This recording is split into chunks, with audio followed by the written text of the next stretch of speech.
சிவன் நம்ம சேனலில் ஷார்ட்ஸில் போய் செக் பண்ணி பாருங்கள். நம்ம இந்த சிவன் வீடியோ நான் போட்டிருப்பேன்.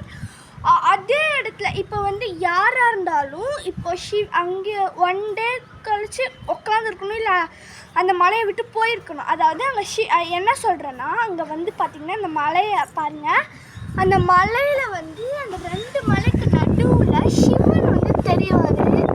இருங்க நான் உங்களுக்கு காமிக்கிறேன். அவங்க பார்த்தீங்கன்னா ஒருத்தருக்கெல்லாம் அப்படியே வந்து சிவனே தான். ஏன் நான் சொல்கிறேன் அப்படின்னா, நீங்கள் வீடியோவில் பார்த்து எப்படி தெரியுதோ, ஆனால் எங்களுக்கு நேரில் பார்க்க ஒரு சூரத்தை வச்சுட்டு யாரோ ஃபங்க்ஷனில் வந்து 1 டே பிஃபோர் வந்து பார்க்கும்போது நாங்கள் செக் பண்ணோம். சரி நாளைக்கு அந்த மாதிரி இப்போ யாராக இருந்தாலும் சரி, இப்போ ஒரு மலைக்கு ஏறினாங்க வந்து உட்காந்துட்டுனா அந்த வேறு இடத்துக்கு போயிருக்கேன் இறங்கி. ஆனால் 1 டே பிஃபோர் கழிச்சு வந்து பார்க்கும்போது அப்படியே அப்படியே அதே பிடிச்சோம், அதே சூரத்தை வச்சு நின்றுருக்காரு. நீங்களே சொல்லுங்கள், அது சிவனாக இருக்குல்ல. நான் போட்ட